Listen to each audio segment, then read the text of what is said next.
Games was really good. I think I'll go check out some other dystopian movies. This one looks interesting. Approximately 10 hours later.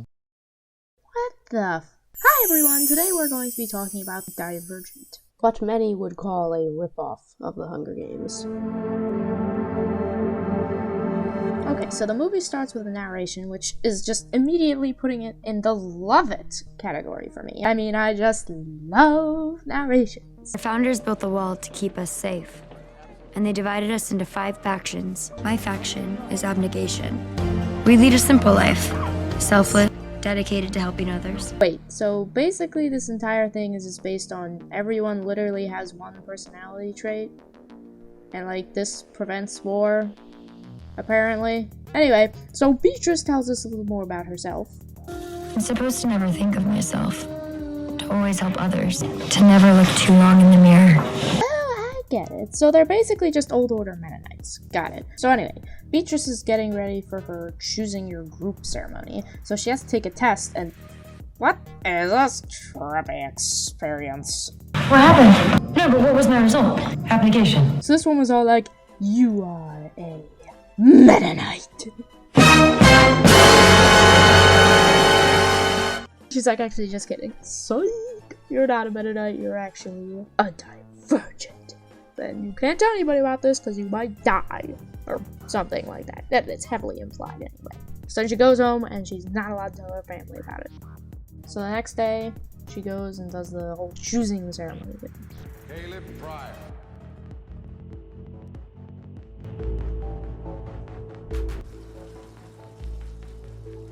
Erudite. Wait a minuet in G.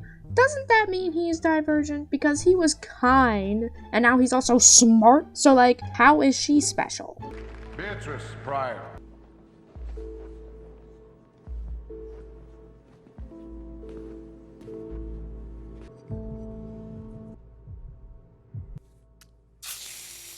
Dauntless. So now Triss is officially indicted into the Screamies of the leather pants. And I call them that because all they do is yell and run and wear leather pants.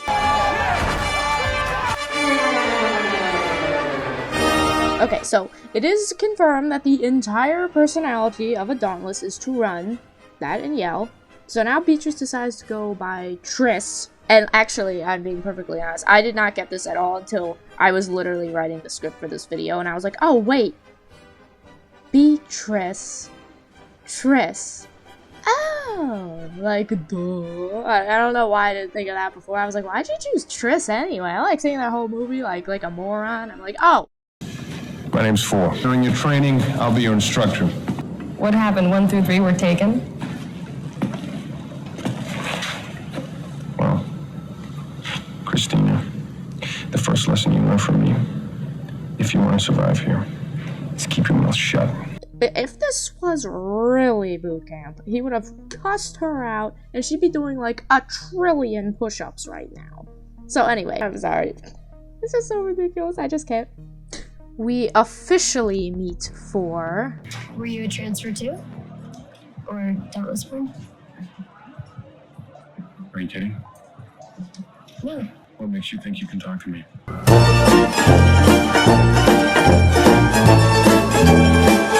I can't believe this is what we have to work with concerning love interest. He's gonna wind up making Gale look good, and that's no meager feat. So, after this interaction... why is crowd surfing a thing? It shouldn't be. So now the official training begins, and like, that's the dumbest earring I've ever seen. Also, who is that 40-year-old bald guy, exactly? Like, he's just got in here by his choosing ceremony, and I know, they just said you're not allowed to switch factions once you're in one, so like, do we have a case of like, Benjamin Button or something? Anyway, so Triss's Bob wants her to talk to her, so she has to like sneak around and stuff, but like, why? Like, how is society supposed to function if factions can't even talk to each other? Like, huh? That makes no sense. But anyway, back on track. Her mom's like, you are a Divergent, and they want to kill you. So she's all like, what? and goes to see her brother, who walks like a freaking penguin, which is just, that's just the best thing in the film. But anyway, I'm not sure why it's okay for her to visit her brother, but then she can't see her mom, like,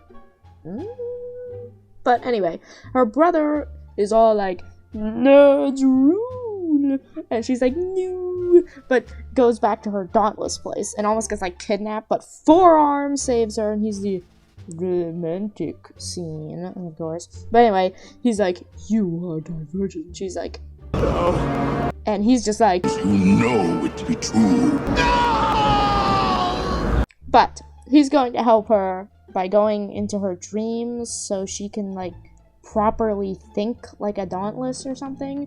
In this dream sequence thing, we also figure out Forearm's father is actually the boss, like the president of Triss's old faction, and he was a, that word right there. So, he's pretty horrible. Yeah! Jail! So, they do that, and we get another, like, romantic scene where they do the sneakiest thing just to get his freaking shirt off. Can I ask you something?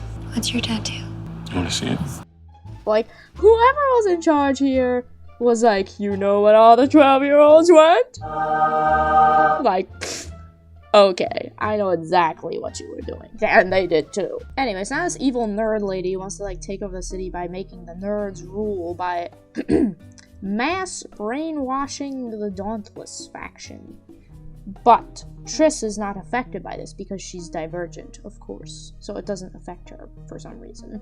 And Forearms is also okay because he, like, skedaddled before they could inject him. So him and Triss try to find her parents, and the Dauntless just, like, commit mass this word. And they do find her parents, but Forearms gets caught, and Triss escapes because her mother was actually a Dauntless the whole time.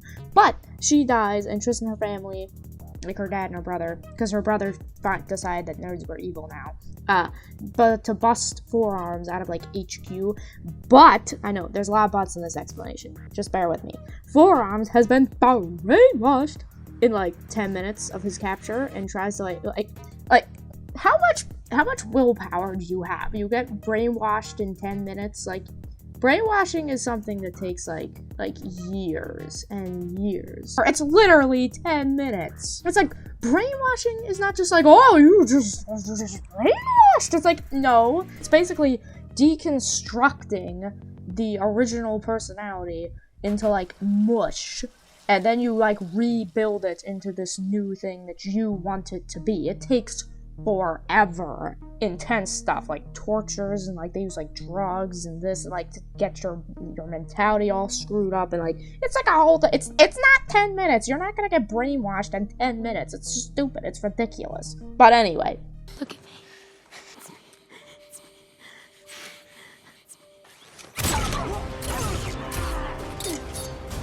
So, now they beat up everybody, and they shut down the program, and everyone's, like, not brainwashed now, and they all escape on a train. He even runs like a penguin. Look at that. Oh my gosh, who was in charge of this? The director should have been like, yo, cut, go back over there, and run towards us again. We are not using that in the film. You look like a penguin. And for some reason, he saved that awful thing. Like, that guy needs to die. So, and they're just, like, randomly going somewhere for some reason. Like, nobody is doing anything to stop them. And, yeah, that's pretty much the movie. That was so boring.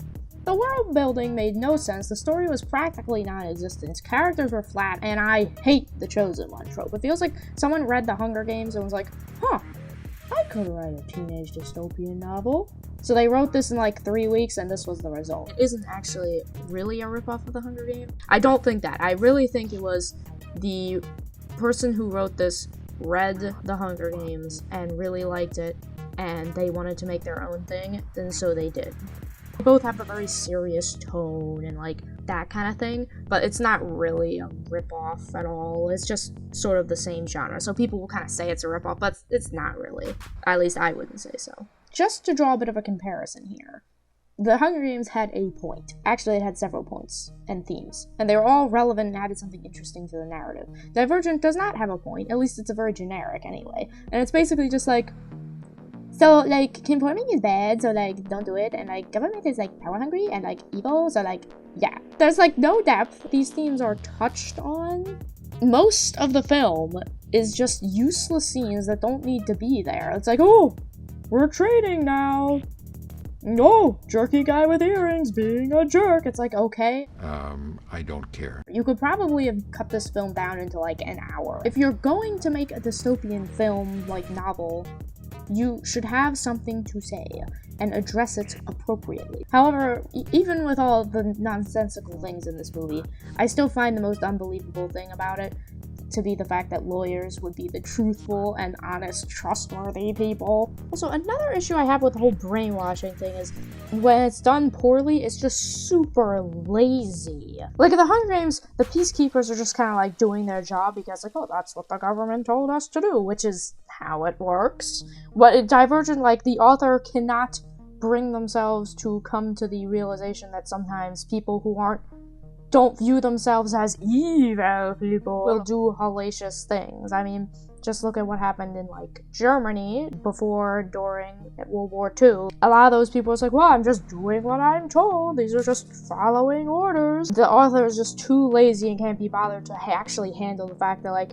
their characters they created that they don't want to be seen as, they don't want them to be seen as evil, but it's like, well, maybe they could have been, like, indoctrinated by like, instead of just doing random, like, you'll have to do push-ups and throw knives or whatever, you could have been, like, really showcasing how they pound this, like, ideology of, oh, Dauntless is better and everything. No, they didn't want to do that, because that's too hard to actually write, because you actually have to think about things. It's much easier just to, like, be like, oh, bad people just flipped the switch and now everyone's doing bad things. And it's also a much easier fix, because it's like, well, we just unflip the switch and then it works. And it's like, oh, problem solved. And it's like, it just comes across as very lazy.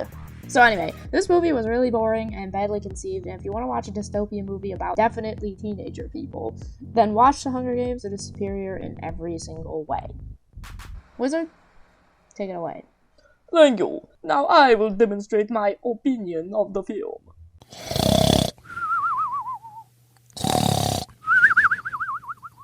You know, that should just have been this whole video. That pretty much sums it up for me too. Well, there you have it. Thanks so much for watching. Like and subscribe and have an awesome rest of your day.